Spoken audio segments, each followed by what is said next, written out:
Selamat pagi anak-anak. Pada hari ini, kita akan memulai pelajaran pendidikan agama Kristen. Namun sebelum kita memulai, anak-anak siapkan dulu Alkitab, kemudian buku catatan, karena dalam pelajaran ini kita akan membuka Alkitab. Kelihatan ya, di situ ada sumber-sumber Alkitab. Kemudian, anak-anak juga perlu mencatat materi yang disampaikan hari ini. Karena tidak semua yang Ibu sampaikan dalam materi ini ada di bukunya anak-anak. Mari bersama-sama kita mulai dulu dalam doa. Terpujilah kuasa nama-Mu ya Tuhan, kami sungguh sangat mengucap syukur buat anugerah-Mu, sehingga pada saat ini kami bisa mengikuti pembelajaran agama Kristen. Kiranya Kau yang akan pimpin kami Tuhan, dari awal sampai akhir. Kau yang akan berikan kepandaian kepada anak-anak untuk dapat menyerap pembelajaran dengan baik. Kau yang akan berikan hikmat kepada guru untuk dapat menyampaikan dengan maksimal. Dalam nama Tuhan Yesus kami berdoa. Terima kasih Tuhan. Amin. Nah, pada pertemuan hari ini, bab pertama kita akan mempelajari mengenai indahnya mengampuni. Anak-anak juga bisa buka, di dalam buku ada judulnya sama, indahnya mengampuni. Yang bersumber di Kejadian 45 ayat 1-14, Matius 6 ayat 14-15, dan Matius 18 ayat 22-35. Di dalam Kejadian 45 ayat 1-14 ini diceritakan mengenai kisah Yusuf. Dan ini akan Ibu bahas di pertemuan selanjutnya mengenai tokoh-tokoh yang memiliki hati yang mengampuni. Untuk Matius 6 ayat 14-15, mari kita buka bersama-sama. Matius 6 ayat 14-15. Karena jikalau kamu mengampuni kesalahan orang, Bapamu yang di sorga akan mengampuni kamu juga. Tetapi jikalau kamu tidak mengampuni orang, Bapamu juga tidak akan mengampuni kesalahanmu. Kemudian, dalam Matius 18 ayat 22-35, kita akan membaca awalnya saja. Ayat 22, Yesus berkata kepadanya, "Bukan, aku berkata kepadamu, bukan sampai 7 kali, melainkan sampai 70 kali 7 kali. Nah, ini Yesus berkata seperti ini ketika di ayat sebelumnya, ayat 21, Petrus datang dan bertanya, kita harus mengampuni berapa kali? Kemudian dijawab Yesus seperti itu, dan di bawahnya ada perumpamaan tentang seorang raja yang mengampuni hambanya. Anak-anak bisa baca sendiri ya. Sampai ayat yang ke-35.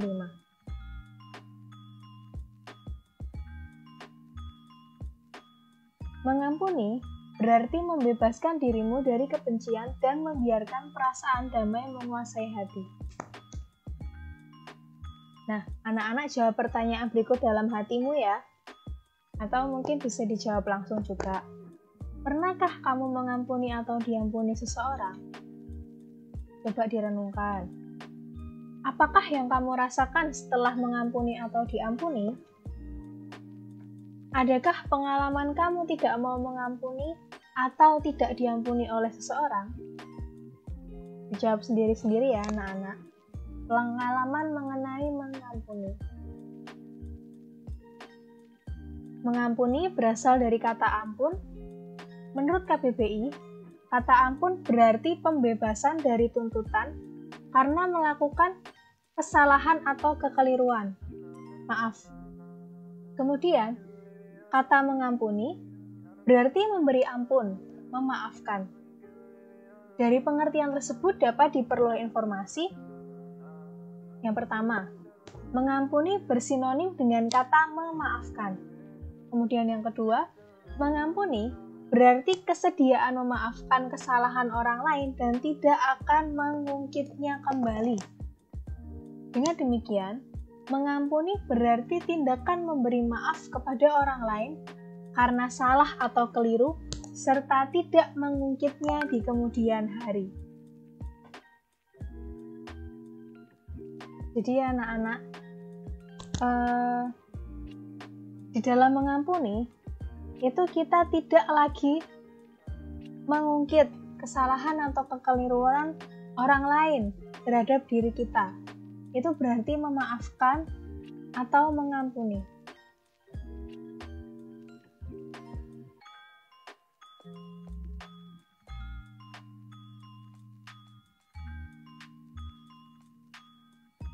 Mengampuni dalam bahasa Inggris yaitu pardon, yang dapat diartikan pengampunan, grasi, maaf, atau forgiveness, yang dapat diartikan tindakan mengampuni atau kemauan mengampuni. Banyak orang mengira mengampuni berarti melupakan masalah, merelakan kesalahan orang lain, membebaskan diri dari kebencian, dendam, dan amarah. Sebenarnya, mengampuni itu adalah perbuatan yang terutama kita lakukan untuk diri kita sendiri tanpa melupakan orang yang menyakiti kita. Dengan mengampuni, kita melepaskan diri kita dari amarah dan dendam, bukan melepaskan orang lain dari pikiran kita. Namun seberapa dalam pun luka yang telah terjadi, kita tidak akan sembuh dari luka itu sampai kita mengampuni kesalahan orang yang bersangkutan. Pengampunan adalah sebuah keputusan dari hati, dan mengampuni tidaklah mengubah masa lalu, melainkan mencerahkan masa depan.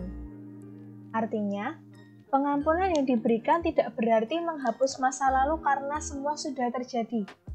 Dengan mengampuni, seseorang dibebaskan dari beban kebencian dan hati terasa damai. Dengan begitu, langkah ke depan menjadi cerah. Jadi ketika kita mengampuni orang lain, itu tidak mengubah masa lalu, tidak akan merubah perlakuan orang tersebut terhadap kita di masa sebelumnya. Tetapi bisa mencerahkan masa depan, dalam artian hati kita menjadi plong, hati kita menjadi damai, dan tidak diliputi oleh kebencian maupun amarah yang mengganggu langkah-langkah kita.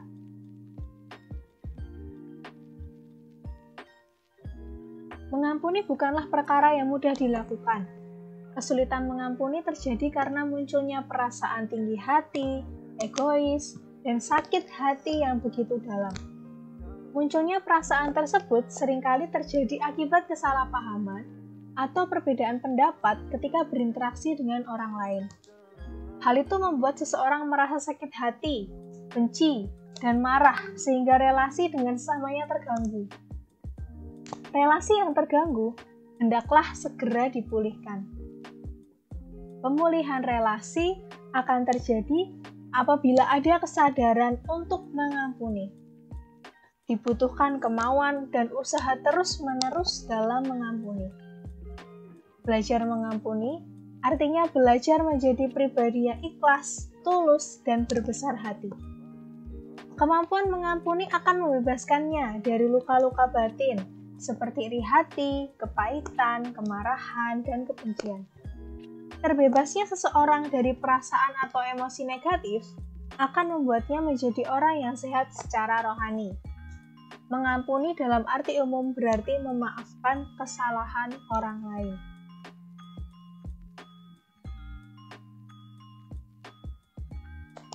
Di dalam kitab Perjanjian Lama maupun kitab Perjanjian Baru, ada kata-kata yang mengandung arti pengampunan juga. Dalam Perjanjian Lama ada kata kafar. Perjanjian Lama itu ditulis dalam bahasa Ibrani ya. Kafar artinya penebusan dan sering dipakai untuk menjelaskan hal-hal yang berhubungan dengan kurban. Kata ini berarti pendamaian sudah terjadi. Ketika penebusan dilakukan, pendamaian pun terjadi. Sumbernya ada di Mazmur 78 ayat 38 kalau kita gali dari bahasa aslinya. Nasa artinya membawa, menggambarkan dosa diangkat dari si pendosa lalu dibawa jauh. Tindakan mengambil dan membawa dosa pelaku agar tidak ada lagi. Jadi dalam pengampunan juga ada makna ini di kitab Perjanjian Lama. Kemudian yang ketiga, yaitu salah, yang artinya mengampuni. Tindakan memaafkan perbuatan yang salah. Kemudian, mengampuni menurut kitab Perjanjian Baru, yang bahasa aslinya adalah bahasa Yunani. Yang pertama ada apolio, artinya membebaskan, melepaskan. Kemudian yang kedua ada karizomai, artinya mengampuni karena anugerah.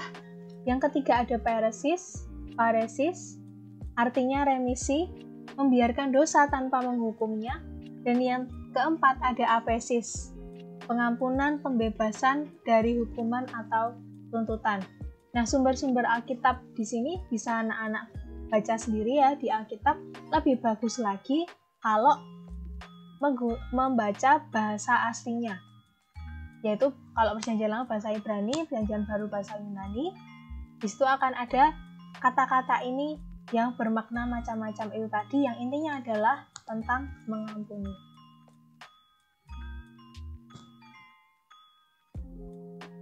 Apakah mudah untuk melupakan rasa sakit hati kita? Tentunya tidak mudah ya. Dalam beberapa kasus sangat sulit untuk menyembuhkan luka hati dan rasa benci. Tetapi perlu diingat bahwa pengampunan itu dapat berarti hal seperti berikut ini. Yang pertama, membebaskan diri dari beban kebencian, menggantinya dengan damai sejahtera. Coba kamu ambil air putih atau air mineral yang bening itu dan tuangkan kopi kental atau teh sedikit demi sedikit. Lama-kelamaan, air putih akan berubah menjadi kuning untuk teh dan hitam untuk kopi. Seperti itulah hatimu. Apabila terus menyimpan sakit hati, akan dirubah dari putih menjadi hitam. Anak-anak tentu tidak mau kan kalau hatinya menjadi pekat seperti kopi. Yang kedua, tidak berarti kita bersedia terluka untuk kedua kalinya. Yusuf memastikan bahwa saudara-saudaranya telah berubah dan dia tidak akan menjadi korban untuk kedua kalinya. Jadi, kamu dapat mengampuni tetapi tidak menyerahkan dirimu untuk menjadi korban kemarahan ataupun tindakan negatif lainnya. Anak-anak bisa baca kisahnya Yusuf di dalam Kejadian yang tertulis di awal tadi, sumbernya. Konsep pengampunan dalam Perjanjian Baru, di sini ditulisnya PB, terletak pada anugerah Allah. Anugerah itu terjadi melalui pengorbanan Tuhan Yesus di atas kayu salib. Dengan pengorbanannya, manusia yang berdosa kembali memperoleh keselamatan. Nah, di dalam Perjanjian Lama, kalau anak-anak lihat kehidupan bangsa Israel, setiap kali mereka berbuat dosa, mereka itu harus menyembelih korban hewan, entah itu lembu, sapi, kambing, atau merpati. Tetapi dalam Perjanjian Baru, Tuhan Yesus telah mengorbankan dirinya di atas kayu salib untuk menebus dosa seluruh umat manusia. Sehingga kita tidak perlu lagi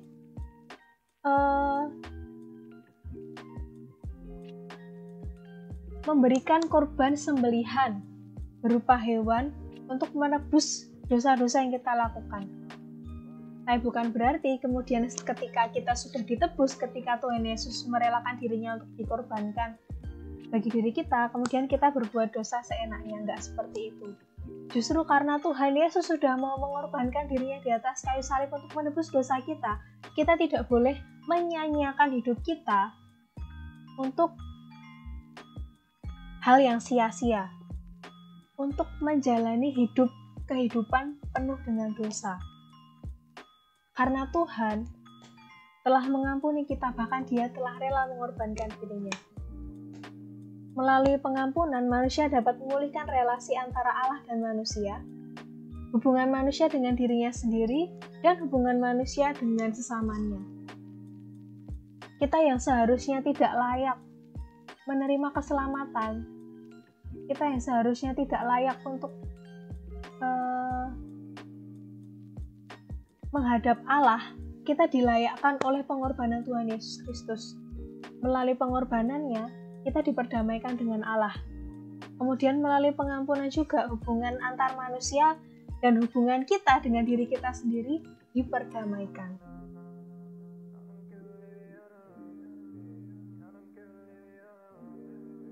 Jadi sampai di situ dulu materi mengenai indahnya mengampuni hari ini.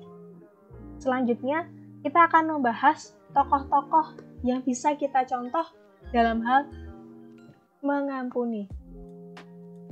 Mari kita tutup dalam doa. Terima kasih Tuhan untuk penyertaan-Mu sepanjang pelajaran agama hari ini. Kiranya Kau yang akan melembutkan hati anak-anak-Mu Tuhan, lembutkan hati kami untuk mau mengampuni orang yang bersalah kepada kami, karena Engkau telah mengampuni kami terlebih dahulu. Tuhan, kuatkan hati kami.